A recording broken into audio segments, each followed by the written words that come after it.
Hey guys, welcome back to the Always in Season podcast, episode number 16. This week, training camp has officially started, and football's back. Yeah, we're gonna go through some weekly news. I was out of town, so we recorded two last time, so there's gonna be like 2 weeks worth of weekly news. So some of this will be old, but we're still gonna go through it. Former Patriots head coach Bill Belichick is joining Inside the NFL as an analyst alongside Ryan Clark, Chad Johnson, and Chris Long. Yeah, I think Bill Belichick, we kind of saw a little bit about like with him in the analyst when the draft rolled around, and I think he's a very funny guy and someone that we want in football, and it'll be interesting to see how he does as an analyst as opposed to a coach. For sure. The Titans are signing safety Jamal Adams. I think that's a really good pickup for their defense. Yeah, I mean Jamal's definitely he's a little bit older, but still one of the better safeties in the league, and a good pickup for them. The Chargers have released photos of their new 150,000 square foot practice facility. It's bougie. I mean, Yeah. everything about that is clean. Yeah, well, it's LA, it's Chargers. It's a new facility, and with the money that the NFL brings in, it's not a surprise that these facilities are going to start to get a lot better and a lot more modern for teams. For sure. Vikings star wide receiver Jordan Addison was arrested on suspicion of drunk driving after being caught asleep at the wheel. I know you were upset about this one just because it seems like, Yeah. why are you making these decisions the wrong way? I just think like my biggest one of my biggest pet peeves is just like when professional athletes have everything in front of them, it's not hard to just follow the law, just be a good person, But we'll see what happens with them and the Vikings. But aside from Jefferson, he was kind of like their only real, I would say, option, like receiver wise, I guess. I don't know if it's their only option, but obviously he's their number He was two. up and coming, yeah. Browns and kicker Dustin Hopkins reached agreement on a 3-year, $15.9 million extension. He's now one of the NFL's top 5 highest paid kickers, and he's tied to Cleveland through 2027. Yeah, good pick, good extension for them. Solid kicker and kind of hard to find these days. I guess a reliable kicker. So It's storming outside, so they might hear some rain in the background. The Belly gets $24 million in first year of the deal. The 2021 third rounder from Whitewater, Wisconsin. Yep. He's now top 5 paid guard. yeah, just a guy that I think everybody fell in love with right when he got drafted, and just if you look at him and just how he conducts himself, and good for him that he got paid. Obviously one of the best guards in the league, and locked up for the Broncos for the next couple of years. I'm from Whitewater. That place is tiny. Like, whenever an NFL player, like Jake Kumaro a few years ago, he's from Whitewater, like, you're celebrated because that is everybody in that town. It is so small. So, congrats to him. Caleb Williams gets a 4-year, $39.49 million fully guaranteed deal with a $25.5 million signing bonus. So, number 1 overall pick signed. Yeah, I mean, not surprised this was going to happen. The Bears remain optimistic that this is their guy, this is their year, this is the one. So sign that rookie deal, and we'll see how he performs. Former NFL wide receiver Randall Cobb is joining SEC Network as an analyst. He's not retiring. He's still going to leave football as an option if the right opportunity comes his way, but he's going to also start his broadcasting career. Yeah, he's 31, I believe, so middle towards the end of his career. Was with the Jets, but obviously Rodgers wasn't there last year. So I think it's good on him for branching out. I'm excited to see how he does as an analyst, and I think if he really does love it and excel, I think it would be the end of his football career. The Vikings finally signed their final 2 draft picks, Dallas Turner and J.J. McCarthy, which were the biggest draft picks they had. Yeah, JJ, both of them were kind of late, I thought, but good on them for signing both of them, and JJ is obviously the quarterback of the future, so we'll see. The Ravens signed safety Eddie Jackson. I think that's also a great pickup, another veteran safety, but good addition to the locker room. Yeah, the Ravens defense last year was very good, and Eddie Jackson's a veteran, and like you said, he's a great locker room presence, and I think a guy that can only help them. Packers worked out quarterback Jake Fromm. Jake Fromm's somebody I was a big fan of in high school and college. He comes from a really good family. He's a really good work ethic. Hasn't made a name for himself in the NFL yet. Bounced around as a backup, but they did work him out. You have anything to say about that? Not much. I mean, the Packers do. I mean, they have their 2, 3 quarterbacks that they have. They drafted one this year, but again, hopefully Jake Fromm kind of just finds a team, even if it's not with the Packers. Amari Cooper and Brandon Ayuk are holding out. Yeah, Ayuk was, I believe, he was announced that he wanted to get traded officially. I don't know what's going to happen with the situation. It was rumored that the Patriots offered a second rounder, which I think is probably one of the best deals they're going to get for Ayuk. But yeah, I don't know. And then as far as Amari Cooper goes, I mean, these are guys that just want to get paid, and I guess it's all part of training camp. Both running back Kenyon Drake and linebacker Shaquille Barrett retired for different reasons, but still, all in all, they hung it up. They just felt their time was done. Yeah. I think both of those guys, especially Kenyon Drake, was still kind of like pretty solid. And like you said, they had different reasons for retiring, but great on both of them for good careers, and we'll see what they end up doing next. Troy Aikman and Lamar Jackson are in a legal battle to trademark number 8. The whole idea of trademarking a number is kind of ridiculous to me. But yeah, I guess they're battling over that. If I were Troy Aikman, I'm just like, let Lamar have it. You're not playing anymore. You're a Hall of Famer, Super Bowl winner. Like, let go. Yeah. I'd like over a number is kind of ridiculous, but I guess to each their own. And if they want to have this legal and dispute battle, whatever. I wonder if he'll talk about it when he's announcing games, like Ravens games or whatever. He should totally bring it up. Yeah. Kenny Clark is a 3-year, $64 million extension with $29 million in 2024 with the Packers. A lot of people were wondering if this was going to be his last year with the Pack. He wanted to be a Packer for life, and now it looks like that's going to happen. Yeah, I mean, a guy that really does not miss much time. He's been very reliable for the Packers, and with Jeff Hafley there as the new D coordinator, locking him down and having him as their solidified D lineman, it's a great move for them.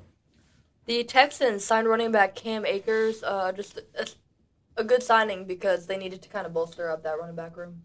Yeah, I mean the quarterback, receiver, like all that, like that room is good. But like you said, Cam Akers is a couple years ago he had a really good year with the Rams, and just added more depth to the locker room, I think.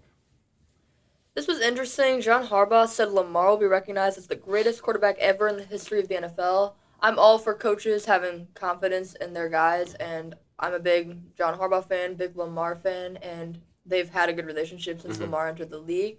But this was a pretty bold statement, and it might just be one of those coincidences, or instances of speaking it into existence. You know? Yeah. Obviously Lamar is extremely talented, one of the best in the league right now. Does have, he has 2 MVPs, yeah. But still waiting on that playoff success, and I think it will come eventually. But again, a very bold statement for a guy that, I mean, he's right there as far as accomplishing, getting a Super Bowl and everything. But I think, yeah, it is just a thing of speaking it into existence and just a confidence booster. Still has a long way to go, though. Yeah. So a Jordan Love extension update is that he is not holding out. A lot of people are confused about that. His agent is not allowing him to practice until he signs an extension, which is going to happen very soon. Packers general manager Brian Gutekunst said that would happen very soon. He is at practice. He's just not practicing. He's participating in all the team meetings, everything else. He is there. He was on the field yesterday, chopping it up with Matt LaFleur and Brian Gutekunst, all that stuff. This is not a holdout by any means, and the Packers are cool with the situation. I would be shocked if the deal doesn't get done before Friday. Yeah, I think the numbers were rumored as far as what the contract's gonna look like, but like you said, it's a hold in, not a hold out. For a holdout, guys just aren't there. They're not at the facility at all. They're doing their own thing, but like you said, Jordan's there, actively participating, and if it was up to him, he would have been practicing and participating. They just did have their first practice yesterday, so we'll see. But again, I would be shocked if it doesn't happen by the end of the week. Free agent pass rusher Emmanuel Ogbah, he spent the last 4 seasons with Miami. He's signing a 1-year deal worth up to $5 million with the Dolphins. Yeah, I mean, just another small signing, but a good, adding depth for the Dolphins. Yeah, just keeping him around. Right. Jets new pass rusher Hassan Reddick, he's holding out of training camp. Yeah. Holding out as he awaits the adjustment to his contract. He also held out of mini camp, so this wasn't really a surprise. He will be fine. Like Jordan Love, he's not going to be fine. Hassan Reddick is going to be fine holding out training camp. Yeah, and again, it just comes with training camp and everything. People hold out. They want their contracts. They're okay getting fined, I guess, but yeah, they have all the money in the world. Yeah, they don't care. Just a slap on the wrist. Right. And then Jaguars cornerback Tyson Campbell signing a 4-year, $76.5 million extension that includes $53.4 million guaranteed. It's a big contract, but obviously a guy that they have a lot of faith and trust in, and obviously they're a leader for their secondary. Yeah. So that's it for the weekly news. Again, that was a lot more because it was 2 weeks worth. But now we're gonna dive into the NFC South. All right, first up in the NFC South is the Carolina Panthers. Far and away the worst team in football last year. They went 2-15. What were their rankings last year? Their special teams rank was second, their defensive rank was fourth, and their offensive rank was dead last. Yeah, they finished 32nd. They finished dead last in total yards, passing yards, and points per game, and they finished 20th in rushing. So really no bright spots offensively. Bryce Young is really not to blame. He just had no help. Yeah. It was a rough season. The whole coaching, honestly, like GM situation the past couple of years with the Panthers too. Like it's just been kind of a mess, all the way around, in my opinion. And it frustrates me when they just when people put the blame on Bryce Young. If you go back and watch film, this was not because he's some bust or something. Yeah. Hopefully they can get it together. I don't see them necessarily even making the playoffs. No. But just showing the improvement, showing the growth. But yeah, it was a rough season. Yeah, as far as free agent additions go, they did have a lot. Rashad Penny, Jadeveon Clowney, Josh Nijman, who started a lot for the Packers last year, Jordan Fuller, Troy Hill, and then guys like Deontay Johnson and Dane Jackson, who will contribute right away. Yeah, and then for their draft, their big one was Xavier Legette from South Carolina. He really goes after Deebo Samuel. Like Deebo was really taking us under his wing when he was in college. So he's gonna be a great addition for them. And then they added, Jonathan Brooks, running back, and then they really focused on defense after that, linebackers, corners, defensive linemen. But they had a good draft, solid draft. But again, like they're one of the teams where they're gonna need, especially their first 2 picks, to step up right away. Yeah, and then as far as free agency losses go, Brian Burns, that was the big one, and then Dante Jackson, Laviska Shenault, and Deshaun Williams, they also lost as well.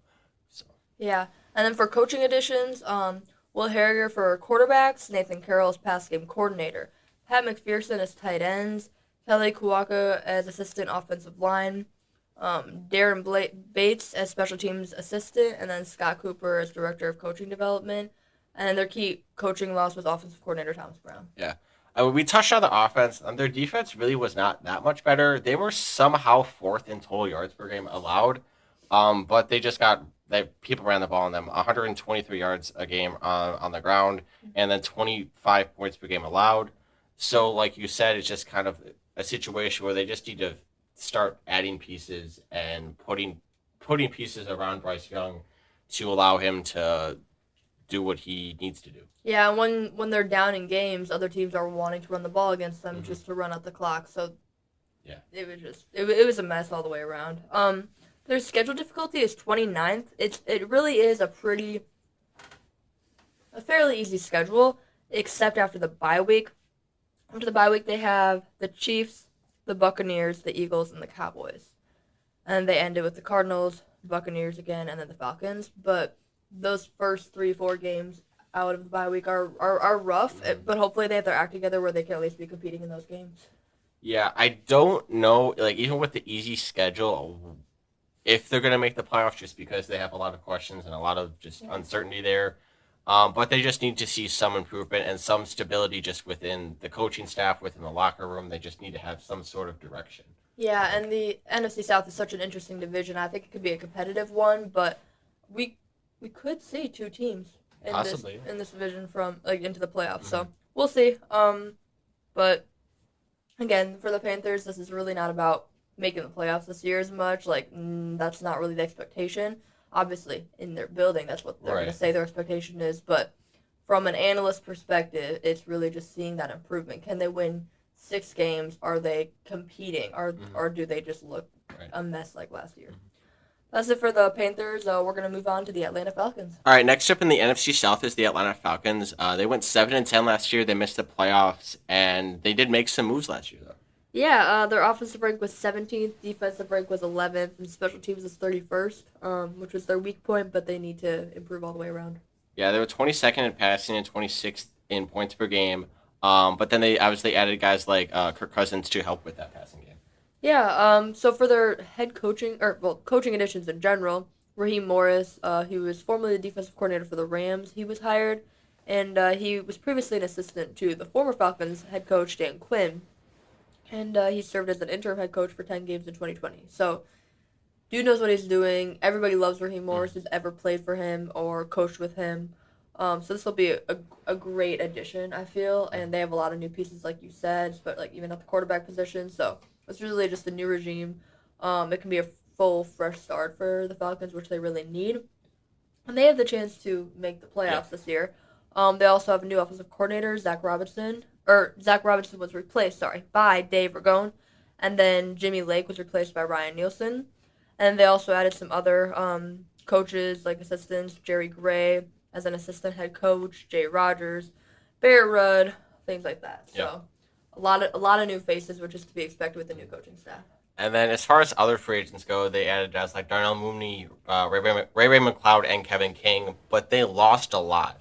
They lost Desmond Ridder, Matt Collins, Van Jefferson, Scotty Miller, Cordero Patterson, Jonnu Smith, Bud Dupree, Jeff Okuda, and Calais Campbell. So they really need help on the defensive end of the ball, and I mean, they weren't horrible. They were 11th overall, 8th in passing, and but the running game was not good, 20th in rushing. So they do need help on the defensive end of the ball. But like you said, having Raheem Morris there will only help them, I think, defensively. Yeah, and for their draft, obviously their big draft pick was Michael Penix Jr., which there was mixed feelings about. I love the pick, but a lot of their focus was on defense in the draft, which, like you said, they need that. Again, their overall rank for defense wasn't awful, but it's still like the consistency that they really need. Their key coaching losses, it was really just Arthur Smith and the ones I named who were replaced with this new head coach. But yeah, I mean, they have a lot of changes, like you said, but I think all of them are for the best. Mm-hmm. Their schedule difficulty is 31st, so they have it pretty smooth, but they're starting off the season with a difficult stretch, I would say. Starting off the Pittsburgh Steelers, who they're always ready to go, I would say. Mike Tomlin always has that team ready. They have some new changes. I can't wait for this matchup. It's one of my favorite Week 1 matchups, maybe my favorite, because we have Kirk Cousins, the Falcons, who's new.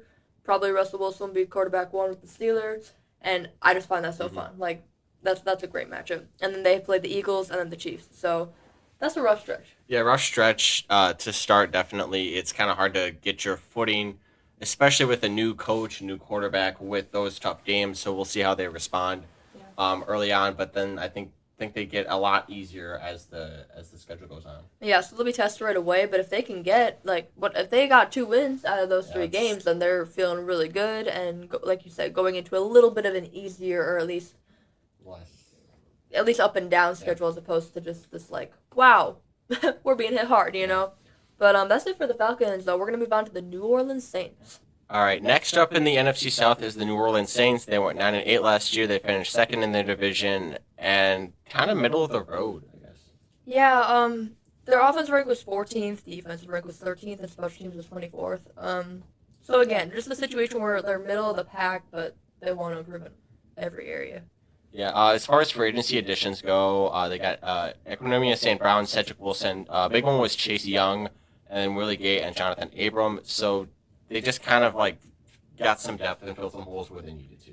Yeah, they added some great players in the draft. Talise Fuaga, Kool-Aid McKinstry, Spencer Rattler. I love all their draft picks, especially early on. And it'll be fun seeing, how they handle the whole Spencer Rattler situation, if he's going to get to play at all, because people aren't really expecting him to necessarily. Right. But if they, aren't doing very well, beginning of the season, why not throw the kid in there and see what he's got? They don't have any real coaching additions or losses. Yeah. pretty similar stats. At free agency, they did lose some big names: Jameis Winston, Michael Thomas, Jimmy Graham, Isaac Yiadom, and Marcus May. So they're definitely going to need to find some sort of, like, Michael Thomas, when he was healthy, was their offense. So they're going to have to, like you said, find some pieces to replace there. And I would not be shocked if Spencer, by the end of the year, is there, just because I think it could be a situation where they're just not really competing, and they're just like, hey, let's see what this kid has, if we can see maybe some hope for the next year. Yeah. So I think by the end of the year, I unless they're fighting for a playoff spot, I think he needs to be in there. I really like Spencer Rattler. I'm not saying that he's going to be like one of the best quarterbacks in the league, but like I hope he does well, and I think he'll be a fun player to watch, no matter how like actually successful he is. I think I'll always have some highlight reels. They technically have the easiest schedule, but there's a lot of tough opponents on their schedule. It's based on last year, and there's been a lot of changes throughout the league. Their toughest stretch seems to be weeks 2 through 5, or you can even go through 6. Cowboys, Eagles, Falcons, Chiefs, Buccaneers. Nothing about that's easy. Those are playoff teams. And division. Yeah. So, yeah, their schedule's rough. They're going to need to have their act together. Personally, I'm not a Dennis Allen fan, their head coach. He's fine, but it's like he's mid, and they've known that. I didn't like the hire when they first hired him. I just didn't think that was who they needed, and I just feel like they need to just have somebody new in there. But if they're mid again, like if they go 9-8, are they gonna fire somebody who's 9-8, or do they have to like win only like 5-6 games or less for them to fire him? And I'm not like rooting for the dude to be fired. I just feel like the Saints aren't gonna actually have their like newness, freshness. We're a winning team again. We're a playoff team again until they have a coaching change. It's kind of a situation where they're like treading water until I think eventually they go under, I guess. But it's not really a situation yet where it's like you need to hit a full reset button, because, like you said, they're 9-8. There's that hope that, like, I mean, they were very close to the playoffs last year. So it's like, do you fire a guy that makes the playoffs? Probably not. They didn't make it. They didn't make it, but like I'm saying, it's like they're like, oh, he was close enough. But I don't know. Dennis Allen, just kind of a middle of the road kind of guy. Can you win a Super Bowl with him? Can you get further with him? I don't know. And I'm not sure where they go, especially if they're just mid again this year. And I'm not gonna lie. Ever since Sean Payton and Drew Brees departed, it never seemed like the Saints had like an actual plan of like, okay, here's where we're going now. Like when the Packers, they obviously didn't get rid of McCarthy and Rodgers at the same time, but it was just a few years. And when they got rid of McCarthy, they had a plan. They fired him early so that they could start interviewing guys and looking at coaches right away. And then with Rodgers, they knew that Jordan Love was their guy, which is why they drafted him, which made everyone mad, or most people mad. They drafted him when they did so that he could watch and he was ready. They have their plan going in. The Saints did not have that. You know, the Eagles, they had their plan when Doug Peterson left with Nick Sirianni. Carson Wentz left, they have Jalen Hurts. The Chiefs had their plan. The Chiefs had their plans. Like, that's what smart teams do. The Saints looked so lost, and they're, like, trying to figure it out on the fly. Trying to prove that they're right, but they don't look right. They just look confused. But I think that's all for the New Orleans Saints. Lastly, we will talk about the Tampa Bay Buccaneers, who I think we both really like we're rooting for. So. All right, next up in the NFC South is the Tampa Bay Buccaneers. They went 9-8 last year. They did make the playoffs, but they lost to the Lions. Yeah.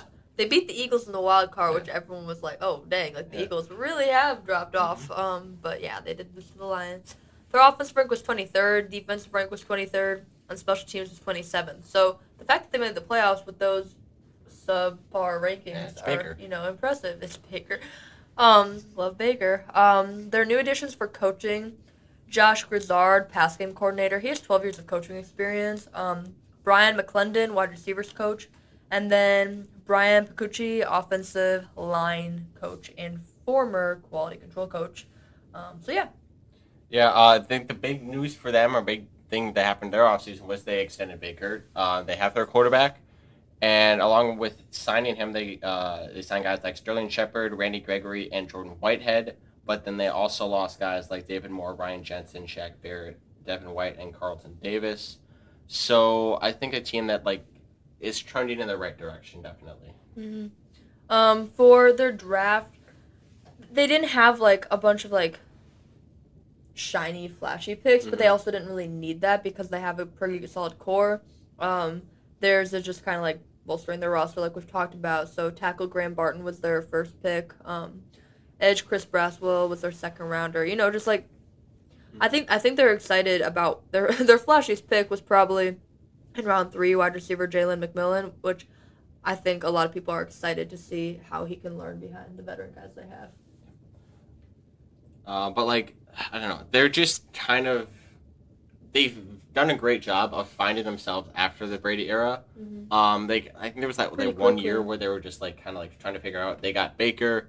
Baker fit very well there, and I mean they like I said they made the playoffs last year, and I just think they need to continuously improve. But I do think Baker is the right guy for them. Brings that leadership to the locker room and just a great energy guy. And I think they've just done a great job ever since they've lost Brady. Yeah, after Brady, it was kind of like they were just like the island of misfit toys, Yep. you know, and then Baker was a misfit toy, but not with them. And it's like they just put them together and it works. Yep. And now they're trying to prove to everyone that like they're for real. Which they did last year. Like I think they surprised a lot of people by making the playoffs and by beating the Eagles. You know, that's not an easy task. They have the 28th schedule difficulty, so like, when we were looking at the schedule after the bye week, they have a pretty smooth sailing.